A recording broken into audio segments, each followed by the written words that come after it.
Boa tarde a todos que estão nos ouvindo, né, que estão conectados com a nossa live. Estamos hoje no dia 28 de abril de 2020, com mais uma ação da semana, da 21ª Semana Nacional em Defesa e Promoção da Educação Pública, com o tema Educação para a Vida, onde nós vamos debater com o professor Erivaldo Fernandes, doutor, né, de um currículo invejável, né? Para não dizer, eu acho que melhor dizer de invejável, vamos dizer bastante longo, com bastante experiência, né? E também com a nossa escritora, poetisa, Cida Pedrosa.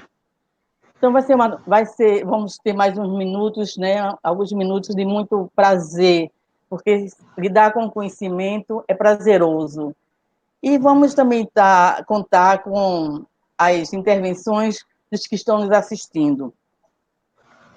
Para a gente ganhar tempo, porque o saber é gostoso, é saboroso, então vamos dar a palavra aos doutores, né? Os doutores nosso doutor e professor Everaldo Fernandes, depois a nossa querida escritora e poetisa Cida Pedrosa. Por favor, professor, palavra.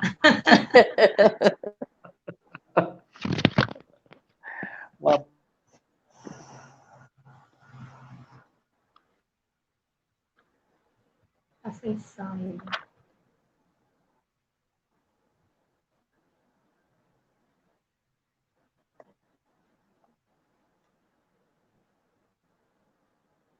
Eu não estou conseguindo ouvir o que o professor está dizendo. Eu acho que a gente está tendo... Eu não estou conseguindo... Eu acho que a gente está tendo algum problema aí de transmissão aí. Estamos ouvindo o professor. Será que Cida... Poderia ser com Cida, já que o professor está em dificuldade? Sim. Cida? Sim. Não é, Cida? Para a gente ganhar tempo? Sim. Boa tarde. Uma honra estar nesse debate no Dia Nacional da Educação. Agradecer. O professor está me ouvindo? Não sei se está me ouvindo. Estou ouvindo. Está ouvindo? Ok. Agradecer o convite. Voltou. Voltou. Uma honra estar aqui com o professor Everaldo, com você, Maria Lúcia.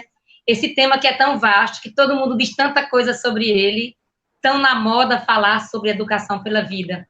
Principalmente nesse momento que a gente está vivendo esse tempo de confinamento e onde essa educação pela vida aparece dentro da casa das pessoas. Deixa de ser algo abstrato, deixa de ser algo apenas pensado do ponto de vista filosófico e teórico, para ser desejado do ponto de vista prático dentro da casa das pessoas. Para abrir, eu queria demarcar 3 pontos de onde eu gostaria de falar sobre educação pela vida.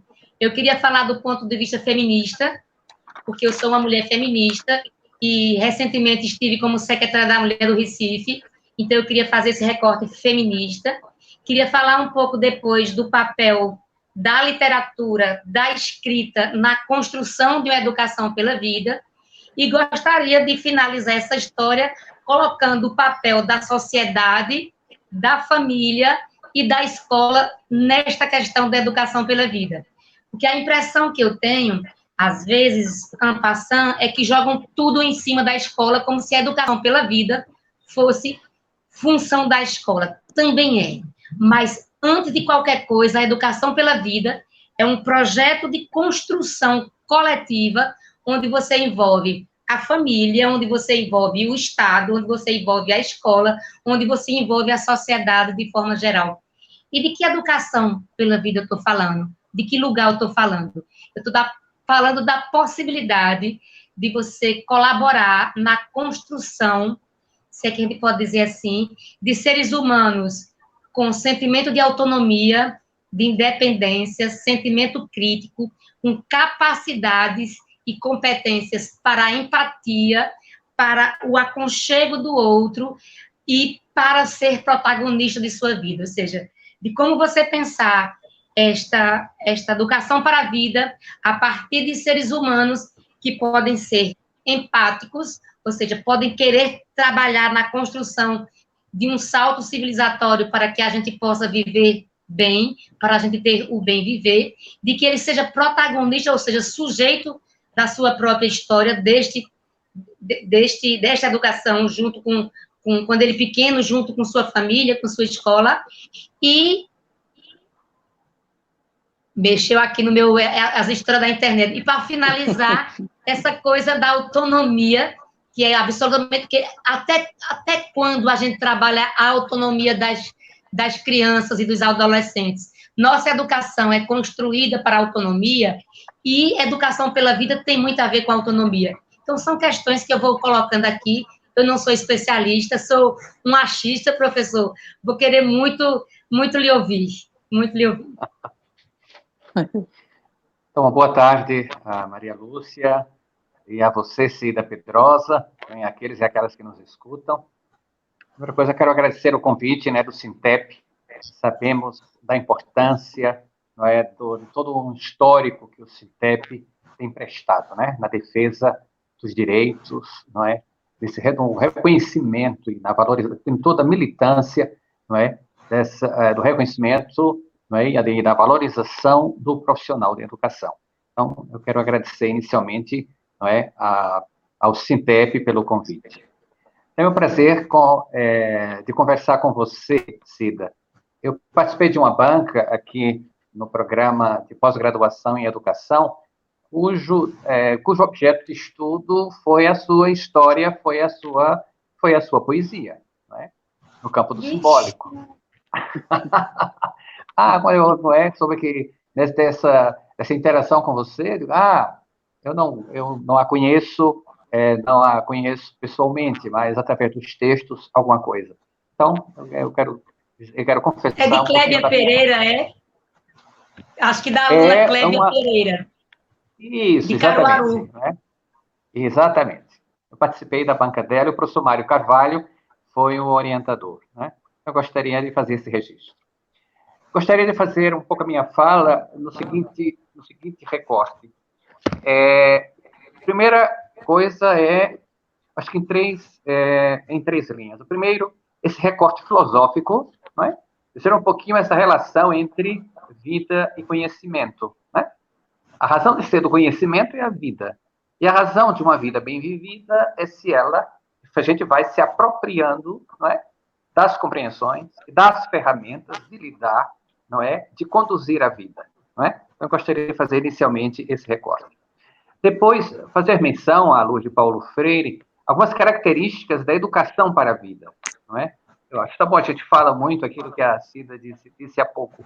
Está tão em moda, e aquilo que é meio modístico vai ficando, não é? Parece que vai caindo no varejo, não é? Meio na lógica do marketing, e vai se tornando uma coisa, um ciclo vicioso do comum, do ordinário, e com isso a gente perde a profundidade do significado, não é? Ou seja, a semântica, não é? E o que essa proposta, essa abordagem da educação, o que ela nos contribui, o que ela nos amplia no cenário atual. E, por fim, falar um pouquinho, fazer menção essas tendências atuais, não é, da educação, como, por exemplo, a militarização das escolas,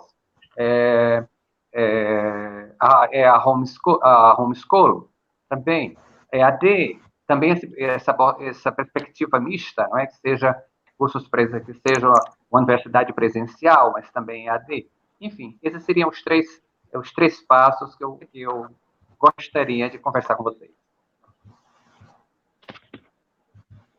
Ok. Vamos devolver para a Cida, né, Cida? Para dar continuidade à tua fala.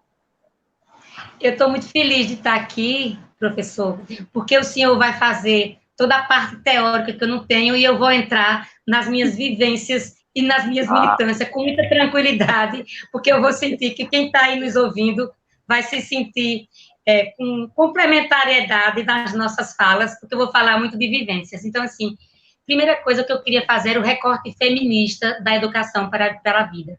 A gente tem uns problemas enormes na sociedade, que é a questão do patriarcado, que faz com que as mulheres sofram todos os tipos de opressão.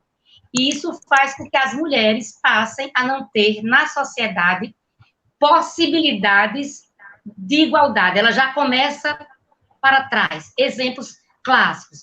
Se você tem numa casa um homem e uma mulher estudando para concurso, ele tem mais chance de passar porque ele só, quando chega do trabalho, ele só estuda para o concurso. Ela chega em casa, ela tem que trabalhar, dar conta do serviço doméstico, do filho. Ou seja, o patriarcado faz com que estas mulheres sejam postas diante de uma construção extremamente machista, extremamente racista e classista, que faz com que ela não tenha oportunidades iguais. E aí eu quero colocar isso por quê? Porque está muito em voga discutir escola sem partido. Esse é meu cachorrinho, viu, minha gente, falando aqui para a live. Está muito em voga essa discussão de direita, essa discussão conservadora da escola sem partido. E, recentemente, o STF, a semana passada, o STF julgou um caso que proíbe uma cidade proíbe as escolas de não tratarem a questão de gênero com liberdade. E aí é onde eu vou querer colocar essa coisa da educação pela vida. Você ter, dentro das casas, na sociedade, nas escolas, a construção de uma educação não sexista, onde você tenha a construção criativa, humana e empática, da possibilidade de homens e mulheres viverem juntos para construírem juntos um salto civilizatório. Isso, para mim, é educação pela vida, papel da escola, da sociedade, das mulheres feministas e dos homens empáticos que estão na nossa luta. Então, o primeiro recorte que eu queria fazer era esse recorte de gênero, porque todo mundo tem suas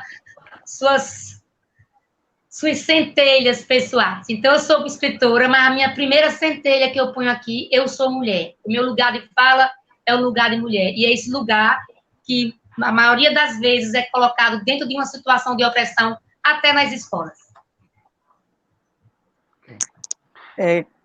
Como bem falou, né, nossa escritora e poetisa Cida Pedrosa, a diferença, né, da educação para a vida, né, entre gênero, né?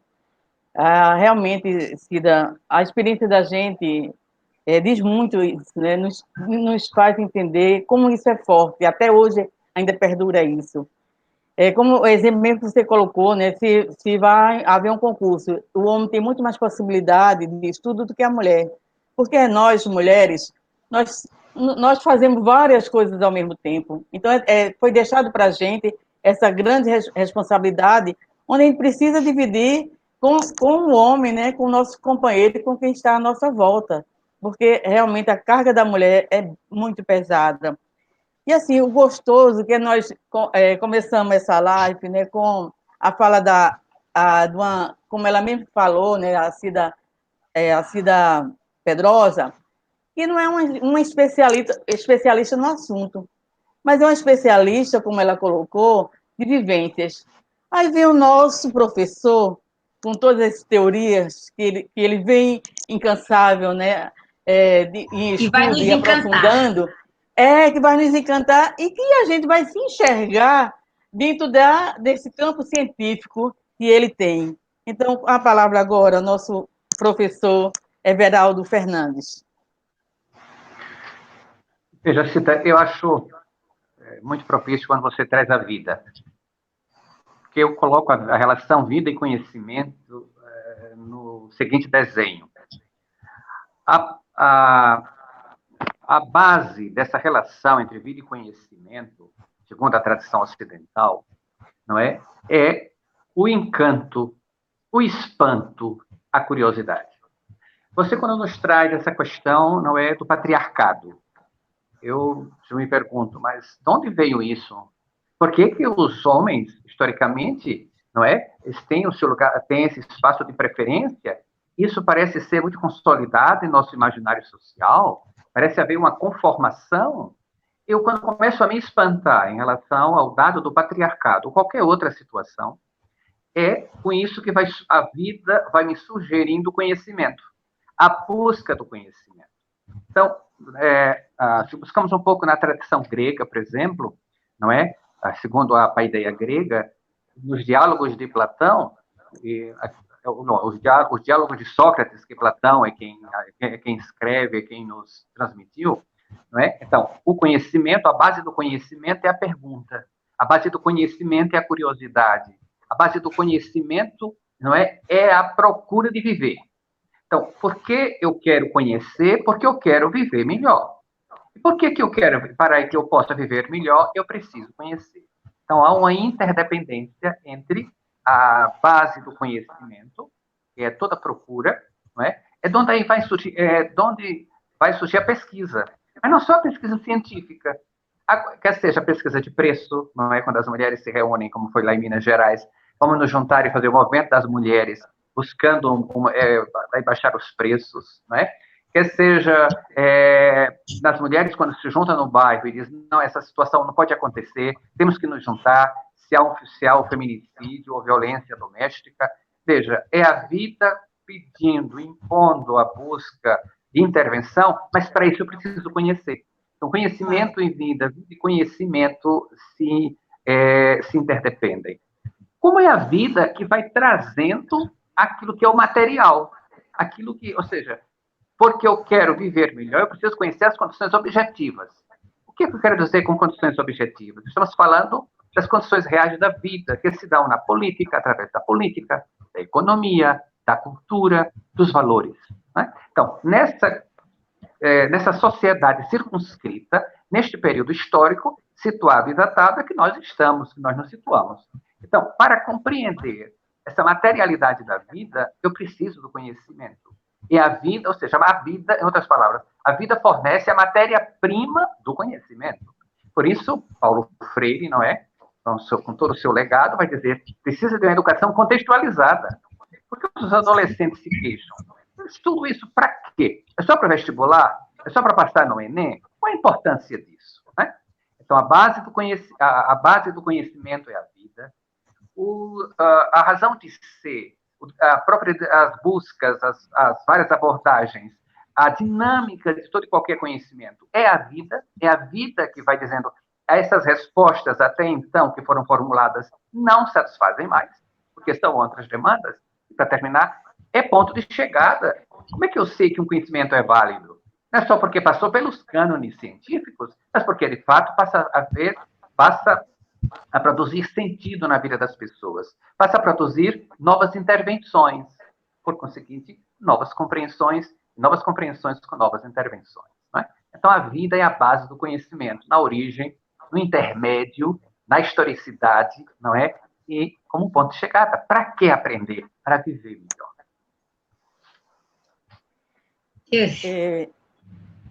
Deixa eu só dar uma palavrinha, porque assim, a gente, como o professor lembrou nosso mestre maior na educação, né, brasileira, nosso Paulo Freire, né, que foi a luta dele, enquanto toda a vida dele defendendo a educação, essa educação transformadora, colocando na questão do papel do professor, né, professor e professoras, da importância de a gente ter esse olhar nessa construção do cidadão, né, do cidadão crítico, transformador, né?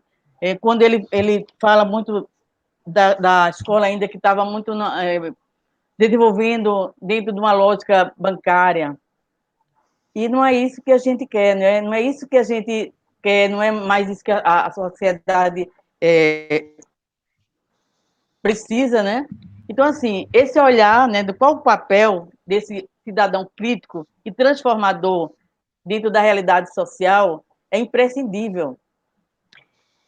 E vamos ouvir um pouquinho agora mais da nossa poetisa e escritora Cida Pedrosa, com a experiência de vida dela, que se complementa com a do nosso professor Everaldo Fernandes. Eu estava pensando aqui, nós estamos num momento político muito complexo no Brasil, de negação da ciência e do conhecimento. A gente está num momento onde a gente tem aí todo um terraplanismo sendo discutido e onde, mais do que nunca, a gente precisa da ciência e do conhecimento. Eu só posso chegar aqui falando de patriarcado porque teve mulheres no mundo inteiro e homens que se debruçaram para estudar isso. Então, o que eu digo das minhas vivências, elas existem porque houve a reflexão crítica sobre essa questão. Antes de mim, teve Edvige Sá Pereira falando sobre as mulheres que trabalham, Nízia Floresta, e por aí vai. Ou seja, o resultado do que eu sou não é só o resultado das minhas vivências, é o resultado das minhas vivências e aquilo que eu li e aquilo que me transformou nisso. Ou seja, são minhas vivências pessoais, mas é toda a carga de conhecimento que eu pude adquirir a partir da ciência e dos estudos. O feminismo é uma das filosofias, não, é um dos casos mais estudados na literatura e na ciência. Ou seja, para a gente estar aqui com essa fala, teve Simone de Beauvoir, teve várias filósofas, ou seja, tudo isso é ciência. E para falar um pouco sobre essa questão que o professor coloca, neste momento tão difícil de negacionismo, de obscurantismo, mais do que nunca, a educação pela vida é necessária, porque é a partir dela que você pode ter o cidadão e a cidadã com senso crítico. E aí vem uma coisa que eu queria falar muito, que eu leio e me angustio, que é a falta de autonomia dos alunos na escola, para aprender como é que você forma cidadãs e cidadãos autônomos com liberdade, curiosidade, encantamento, espanto e em busca. Aí eu já vou entrar na literatura, porque eu acho que a literatura traz um pouco dessa coisa do espanto, um pouco dessa coisa da busca, do mistério. E a outra questão é como você se tornar protagonista, sujeito. Eu trouxe 2 livros infantis para dividir com vocês, de 2 escritoras que eu amo. Uma é a Mariane Bijo, que o nome do livro é Dentro do Bucho, um Bicho. Ela fala sobre a fome. Dentro do bucho, um bicho. Eu nunca pensei, eu digo que ela é minha filha poética, porque ela é uma poeta primeira, mas não é porque eu adoro essa moça, porque ela é muito jovem, eu a vi recitar muito novinha. Ela consegue trabalhar nesse livro a fome e apresentar. É árido falar sobre a fome com crianças, é árido. E ela fala, e aqui para mim é uma verdadeira aula de educação pela vida. O outro é A Formiga Surfista, da minha amiga Suzana de Moraes. Também é outro livro que, para mim, é exemplo de como você construir de forma deliciosa e em forma de deleite uma construção do olhar crítico. Neste caso é a fome, neste caso aqui é a capacidade que o ser humano tem de alterar sua realidade, mesmo ele sendo diferente. As formigas morrem de medo d'água, porque elas morrem na água. Aí você tem uma formiga surfista, ou seja, que busca sua autonomia a partir da sua diferença, que ela gostava de surfar.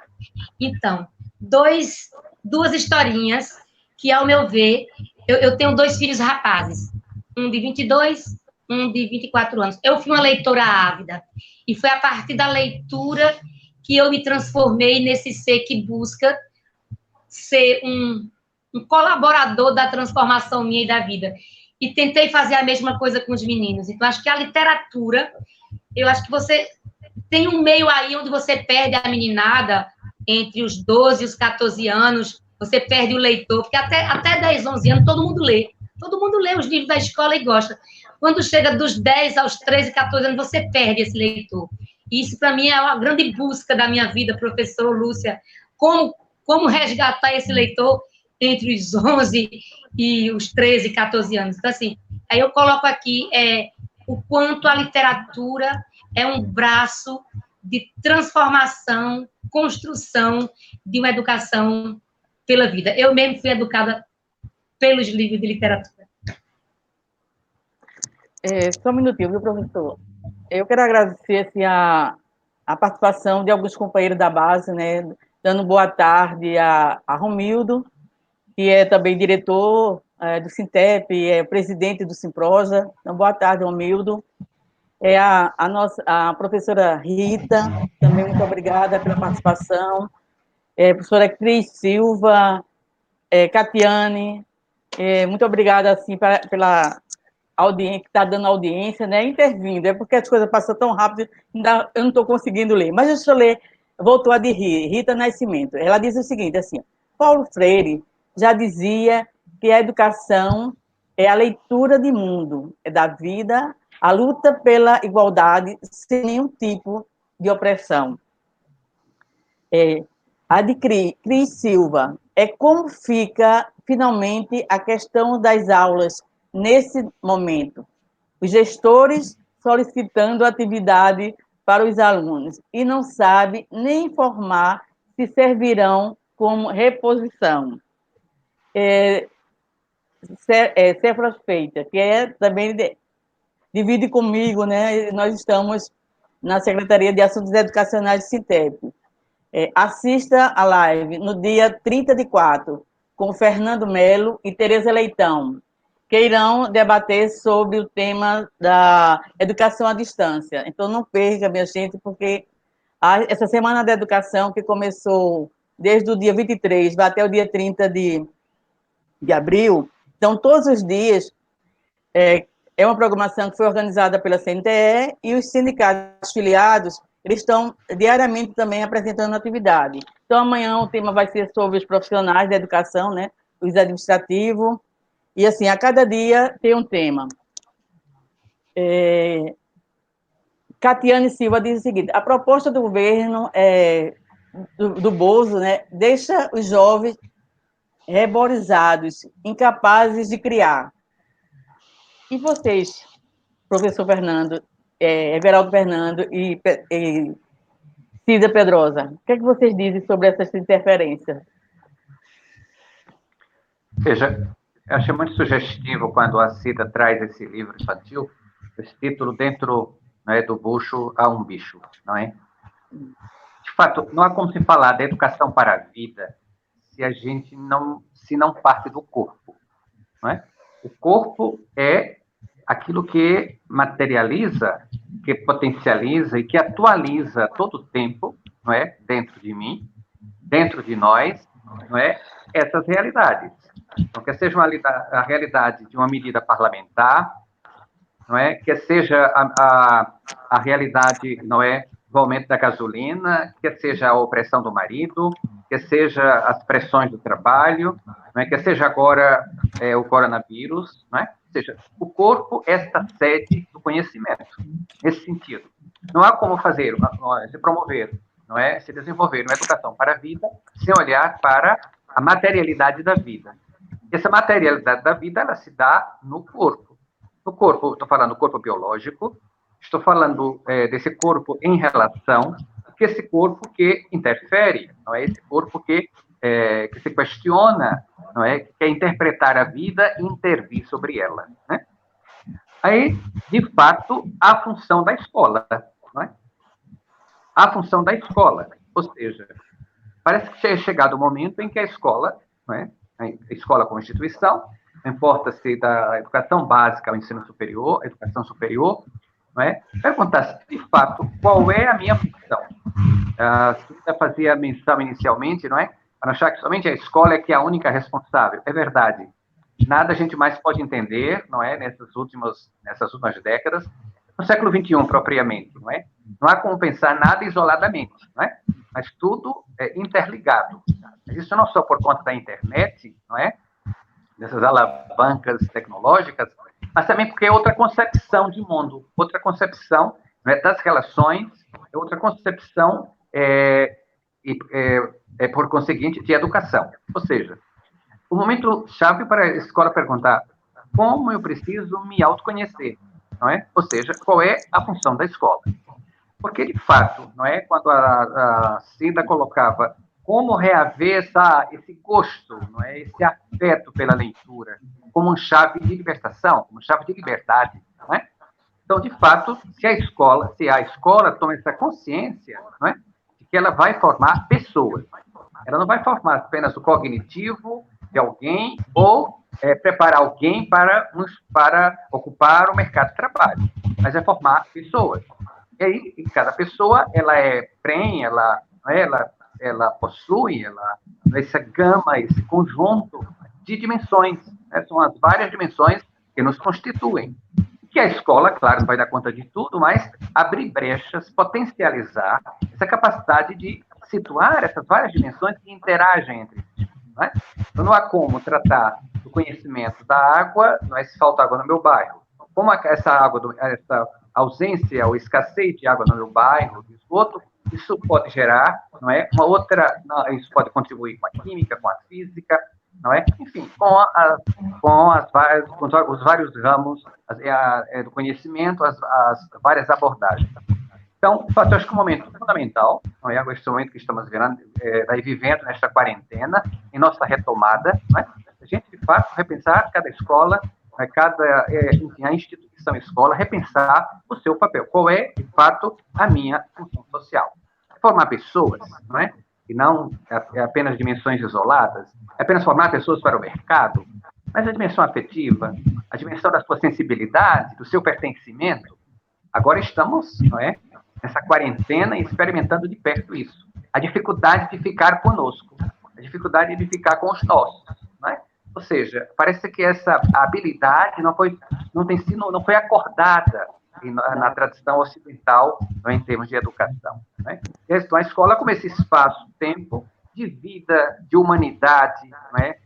Da amplitude dos relacionamentos, de lidar com as diferenças. Então, nesse sentido, a gente compreender melhor a elaboração afetiva nas escolas. Não é só porque não se trata apenas de troca de amorosidade, estou falando de gestos, de palavras que já são jargões, gosto de você, você é meu amigo, é mais que isso. É como reelaborar esse gosto de viver. Como ajudar essas pessoas a se sentirem em grupo, a se sentir no coletivo. Essa educação para o coletivo que contempla as diferenças. Não é? Então, aprender a se abrir a isso, fazer esse exercício diário dessa abertura às diferenças, é uma grande prática da amorosidade. Né? E Paulo Freire muito bem refletiu, né, tanto na pedagogia da esperança e também na pedagogia da autonomia.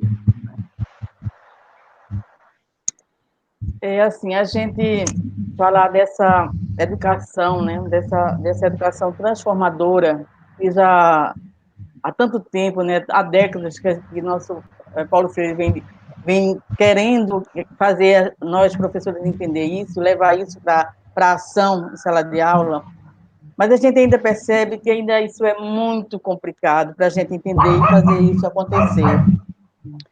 A gente pode trazer, por exemplo, o que está acontecendo hoje, né? Hoje estamos isolados, não estamos mais tendo o teto, não mais tendo o chão da escola, o contato, né? Essa relação afetiva que é tão importante, né? É quando a gente precisa tirar lições disso, né? Porque a gente fazia isso com tanta, às vezes até sem tempo, sem pensar, sem refletir, e hoje a gente está percebendo como é importante dessa presença, de estar com o outro, né, de estar com os demais, de estar trabalhando coletivamente. Então, fazer uma educação para a vida, né, é necessário esse olhar de construção coletiva dentro da realidade social. Mas como isso é difícil para nós que não tivemos essa formação, né? Nós não tivemos, ainda a nossa formação foi aquela de calada, sem poder falar, cala menino, foi essa. E que isso até hoje reflete, por mais que a gente tente vencer essas barreiras, mas percebe que isso ainda é muito presente em nossa educação escolar. Cida, nos ajude. Vocês dois falando sobre Paulo Freire, e eu fico aqui, eu tenho umas histórias que ficam povoando minha cabeça. O avô dos meus meninos e o poeta Benedito da Cunha Melo, que é o pai do Alberto da Cunha Melo, e o Paulo Freire, os três moravam em Jaboatão, né? E os três, no dia da feira, bebiam e iam para o mercado ali, conversavam, tomavam uma cachaçinha, conversavam e depois iam para casa. Aí eu sei histórias incríveis contadas por seu Júlio, que é o avô dos meus meninos, que já está no céu, os três já estão no céu, e depois eu escutei também o pai de Alberto falando dessas coisas de Paulo Freire e da humanidade e do ser, capaz de pensar e de construir afetos com pessoas bem simples. O avô do meu filho era um operário da fábrica de papelão, para vocês terem ideia, ou seja, este homem capaz de deixar um legado para a humanidade, de ter amigos e conviver nessa amizade permanente com o intelectual, que era o Benedito, e com o operário. E pensando nisso, eu queria trazer aqui duas coisinhas que para mim são bem importantes. Eu nasci numa família de 15 filhos. Eu sou a 15ª pessoa da minha casa. Então, eu costumo dizer que eu não tenho muitas individualidades práticas, porque eu me enxugava pela a 5ª pessoa a se enxugar com a mesma toalha, a toalha está ensopada e a toalha era de saco. Então, assim, eu não desenvolvi nenhuma intolerância a conviver com as pessoas, muito pelo contrário. Eu sou uma pessoa que tem uma relação muito... Eu estou em crise de abstinência porque não posso abraçar. E foi a partir dessa construção no interior, de família muito pobre, que eu despertei pela literatura, quando li alguns livros, entre eles o Germinal, do Zola, que se trata de uma grande greve de trabalhadores das minas de carvão, que ficava muito claro para mim de que lado eu estava do mundo. Então, a minha vida se confunde, minha história de vida se confunde com a história das construções, das lutas coletivas desses últimos 40 anos, que eu sempre tive de um lado. E aí, às vezes, eu reflito muito sobre isso, sobre como a gente se constrói na luta e no coletivo para um mundo melhor. Eu posso estar batendo muito nessa história de salto civilizatório, porque eu acho que a gente precisa dar esse... A gente, na verdade, vinha numa construção melhorada, aí nos governos Lula, Dilma, pensando que íamos melhorar, e de repente a gente cai nesse vazio, nesse obscurantismo, e acho que isso desespera um pouco todo mundo que é de luta, todo mundo que vem da luta, fica meio... E agora eu pensava que ia ser assim. Aí depois você lembra do velho Marx, que tudo é dialético, que na verdade as coisas realmente vão e vêm nesses movimentos de idas e vindas, para você se esperançar novamente, como o nosso querido Paulo Freire colocava. E aí eu queria trazer aqui essa coisa de que o quanto o conhecimento nos legou, nos últimos 20 anos, grandes instrumentos de luta. E foi o conhecimento. E que são verdadeiros arcabouços. Eu sou advogada de formação, mas exemplo prático. O Estatuto da Criança e do Adolescente, ele é uma lei ou ele é um manual de política pública? Eu advoguei muito tempo para a criança e adolescente. A Lei Maria da Penha, ela é uma lei ou é um manual de política pública? E quando você se debruça sobre os dois, o que está ali é pura ciência e conhecimento. Lá tem toda uma estrutura de educação, tanto para a criança, quanto, por exemplo, para as mulheres. E isso tem a ver com educação pela vida. Quando a gente pensa em implementar de forma absoluta o Estatuto da Criança e do Adolescente, ou do idoso, ou a Lei Maria da Penha, na verdade, era a gente imaginar que a sociedade, do ponto de vista coletivo e do ponto de vista das pessoas, tinham se aberto para o pensamento crítico, para a empatia, para o outro, para a gente construir uma sociedade de bem viver. Então, assim, quando a gente... Não sei se vocês têm observado, eu ando com o meu cachorro de manhãzinha, tenho ouvido muita briga, até na minha casa teve briga hoje, uma casa que não tem briga nunca. Então, eu tenho ouvido muitas brigas de marido e mulher, de criança. Outro dia eu vi um porra tão grande com uma criança pequena que eu fiquei passada. Ou seja, as pessoas são postas dentro de um espaço fechadas, e aí elas têm que conviver com suas subjetividades, com suas angústias, com seus apelos e com sua não educação para a vida. Eu queria muito que o professor, que é um cientista, se pudesse me ajudar a refletir bem que eu queria. Mexi em muita coisa, né? Abriu um leque grande demais. Eu vou dizer um pouquinho só daquilo que eu pensei agora enquanto você falava. Não há como falar de educação para a vida se a gente não parte das histórias de vida, não é? Eu acho isso que você está nos trazendo de uma preciosidade enorme, não é? Quer dizer, as nossas histórias de formação, elas se brincam com as histórias de vida. Você, quando diz, eu quero fazer meu recorte feminista, né? Foi a sua primeira afirmação. Ora, porque tem a ver com a sua visão de mundo, do lugar que você se encontra. A partir desse lugar, desse recorte que você enxerga. Acho que acho que é um dado importante isso, quer dizer, para falar de educação para a vida, é indispensável conceber a vida como esse mistério. Por isso, nenhum saber é exclusivo, não é? Nenhuma cultura ela é prevalecente nos Estados Unidos, na Europa, por isso a dimensão da interculturalidade demanda a interdisciplinaridade ou até a transdisciplinaridade. não é? Mas o chão é o corpo, as histórias de vida. Ora, meu ver, o maior desafio hoje é produzir empatia. Esse é um dos grandes desafios para nós, né? Por conta do ideário do individualismo. Ou seja, nós temos que estar nos degradando, competindo. E a questão da competitividade no capitalismo não fica só no mundo dos negócios, dos business da vida, mas isso passa a ficar incrustado no imaginário pessoal, intrapsíquico. Eu tenho que também em casa estar competindo, eu tenho que estar... até o modo de brincar, a gente perdeu um pouco essa, entre aspas, essa inocência da brincadeira, eu tenho que estar competindo todo o tempo. E com isso nos impede também de descansar, a gente desaprendeu a descansar. Por isso desaprendeu a ficar consigo, não é? Vai ser a maior dificuldade de lidar com as ferramentas da nossa subjetividade. Então, acho que o grande desafio para nós, educadores e educadoras, é despertar a empatia. Que as artes, não é? E a literatura, acho que podem muito contribuir com isso. Despertar em nós a empatia. Junto a isso, os processos de encorajamento. Porque, veja, ao mesmo tempo que eu me sinto sozinho e acabrunhado, esse mundo, muito mais, imagina essa lógica urbanocêntrica, essa lógica da cidade, do anonimato. Há uma violência muito grande. Eu me sinto encolhido. Então, além disso, esses discursos de Brasília, esses discursos do Palácio do Planalto, né, essa política configurada no mandatarismo, nessas polarizações, tem nos encolhido. Mas não só quem pensa, não é? Ou seja, está nos convidando a um processo de encorajamento.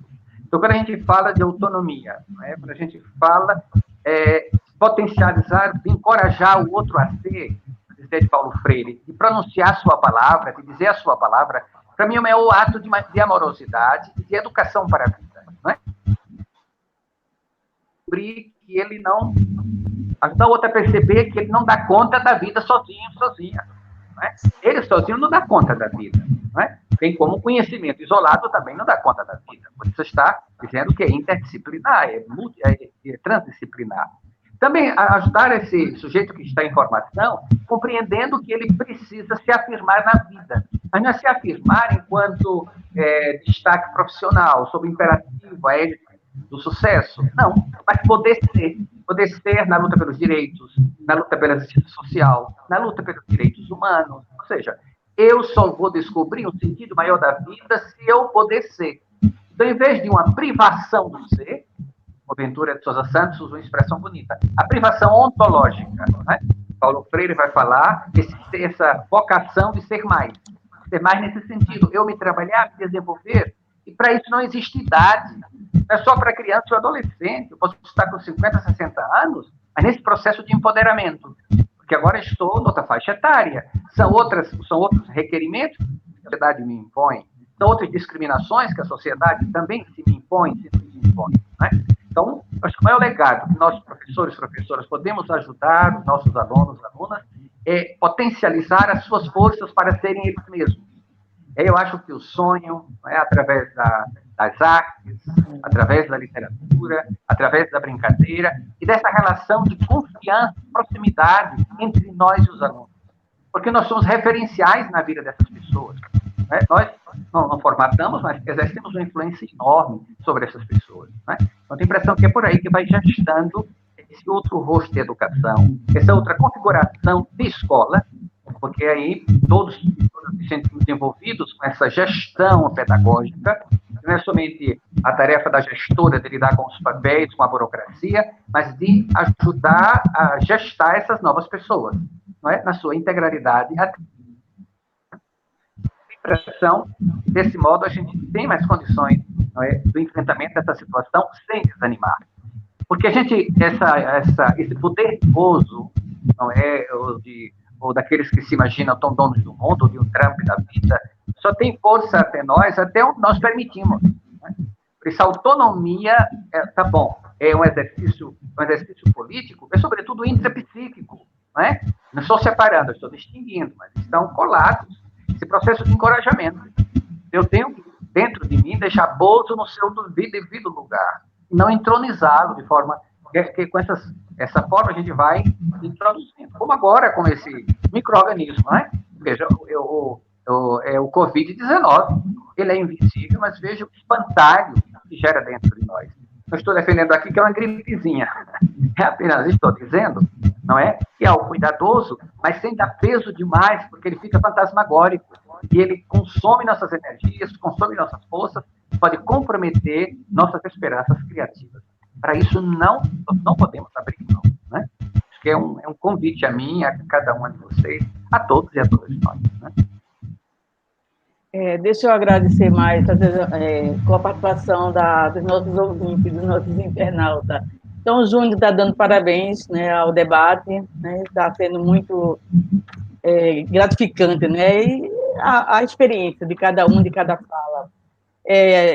Outra companheira falando, dando parabéns a gente, né, a Ivete Caetano, dizendo assim, hoje é o dia da educação, nós estamos debatendo educação para a vida. Nós temos também o nosso diretor, Romildo, né, que está bem ativo nessa participação, onde ele diz que a educação transformadora é a educação que leva o aluno não passivo, e sim ao crítico, né, ele ser um agente transformador. A Jo também, Josiane, Jo na intimidade, mas Josiane, que ela da Secretaria de Gênero, ela diz o seguinte, que a formação para a vida, ela passa pela aprendizagem crítica, né, desenvolver essa capacidade crítica e de trocas de saberes. A Priscila está dizendo assim, já tiraram de Priscila, perdão, Priscila, voltou Priscila, alcançaremos a educação para a vida quando alcançarmos uma educação onde o ensino e o aprendizado caminhem com a prática da observação da vida, no sentido de pertencimento, como parte integrante da natureza. E assim, a gente vamos caminhando já para as considerações finais, né? Que já vai dar, são 10 para as 16 horas. Quando a gente faz uma coisa gostosa, como o tempo passa rápido, né? Eu pensando que a gente ainda ia ter mais uns 30 minutos, quando eu olho já 10 para as 16. Mas tudo que é gostoso é assim, é muito rápido. Mas faz parte da vida. Eu não sei por que as coisas que não nos agradam, elas demoram mais a passar. Mas é assim, é a vida. Então, gente, já agradecendo, né, ao professor Everaldo Fernandes, né, por ter aceito o convite, né, pela brilhante palestra, né, pela brilhante intervenções nessa área de conhecimento, a nossa escritora e poetisa,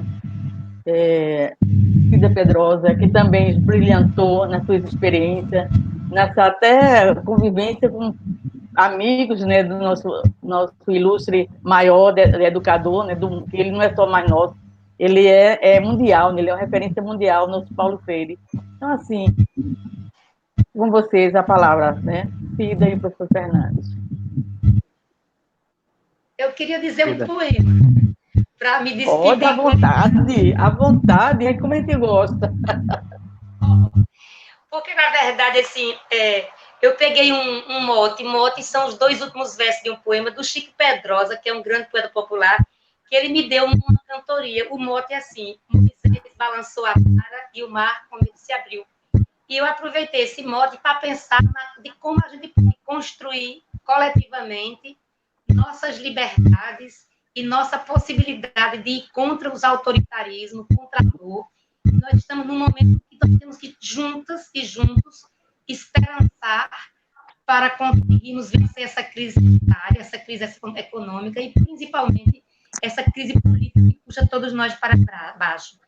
E Moisés é essa figura que sai com o povo em rumo a uma terra prometida. E cada um de nós tem dentro de si a vontade de ter uma terra prometida. Seja uma terra real, seja uma terra imaginária, como era a saga de Bandeira. Aí eu digo assim, depois de muito desgosto, o vil grilhão foi cortado. O povo partiu cansado, com a esperança no rosto. Mesmo após o sol posto, o cortejo ali seguiu, a estrada água pariu.